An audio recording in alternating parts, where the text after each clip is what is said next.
Pillars for an excellent marriage.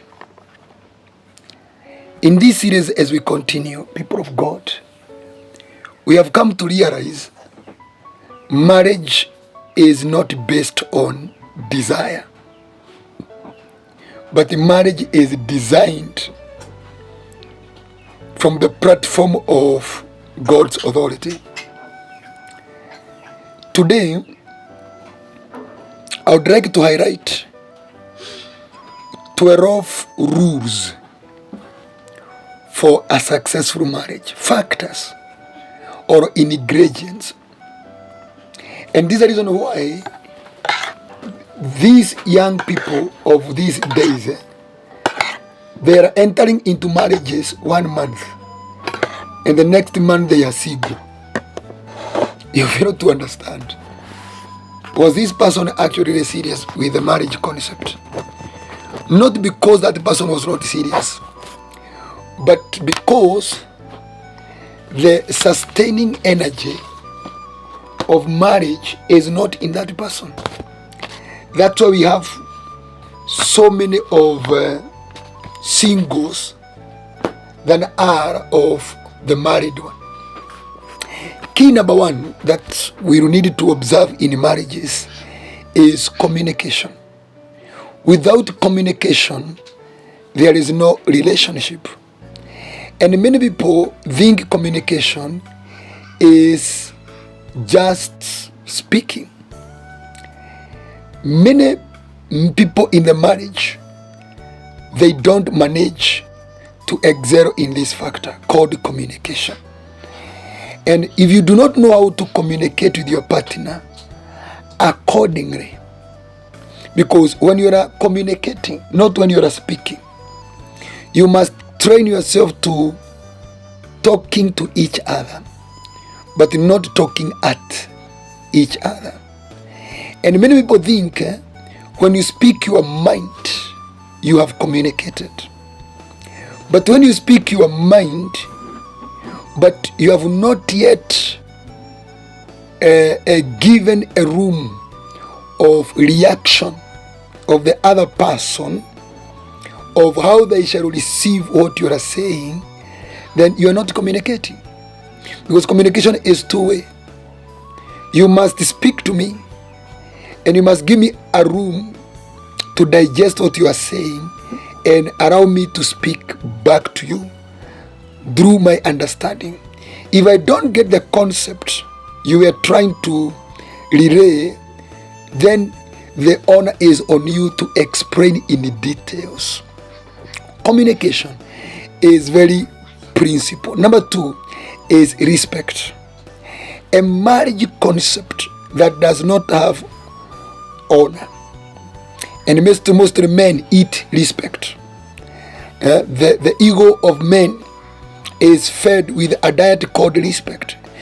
When you remove respect from between you two, you are calling each other my husband, my wife, and then you one of you, especially the man, notices some elements of disrespect, though hidden in ambiguity of what you are speaking, then that marriage, chances are, it starts to weaken. Respect is a major ingredient. Number two is trust. The moment you break trust, that marriage, even if it might continue, it will be on a shady foundation. Trust is the glue that sticks the two together. Can I believe in you even with my most confidential informations? There are people have broken trust using different means, like marital promiscuity, and others is through exposing marriage secret of your partner. You go and tell your mother or your father about your partner. The moment you do that, or with your friend, trust is broken. And without trust, relationship cannot be stronger. Then something else that many marriage partners ignore is emotional intimacy. Emotional intimacy.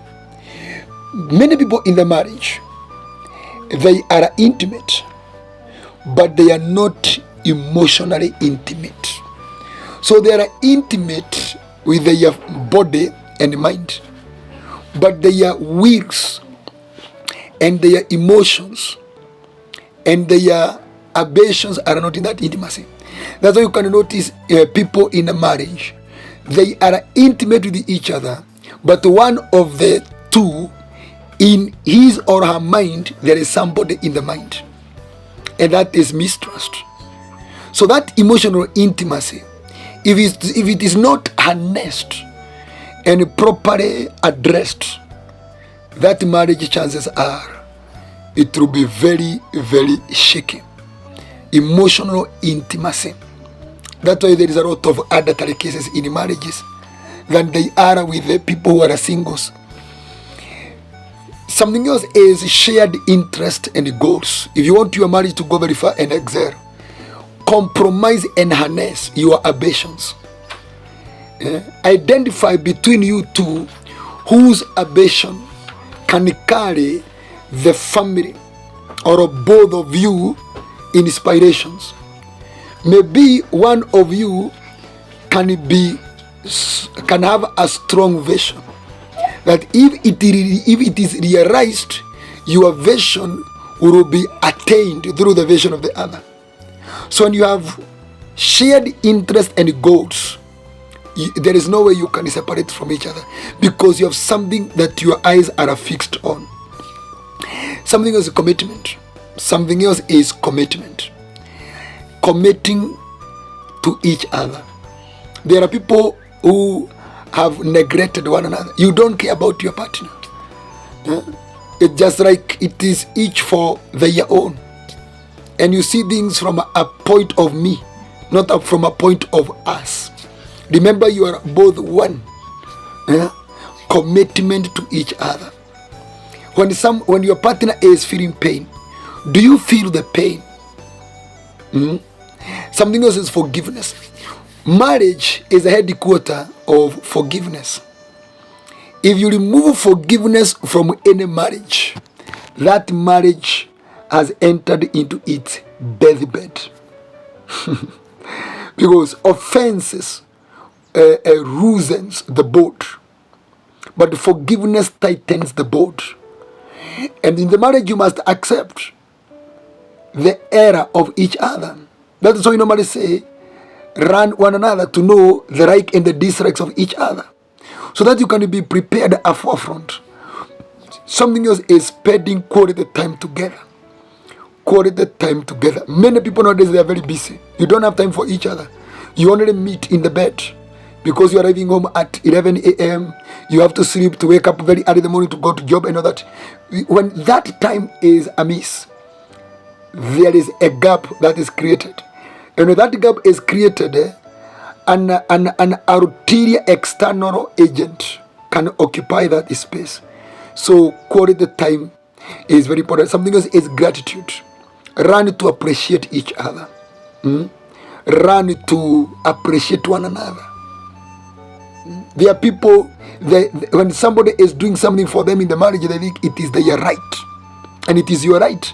But can you just add the value to it by saying thank you? Gratitude, appreciating one another.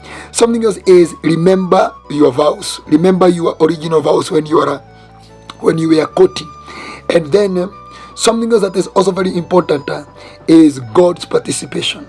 Allow God to participate in your marriage. Allow God to be the glue that puts you together. And last but not least is professional help.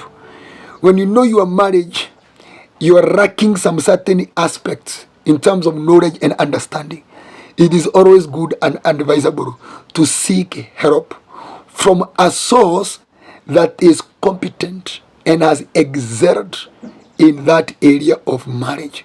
When you do that, your marriage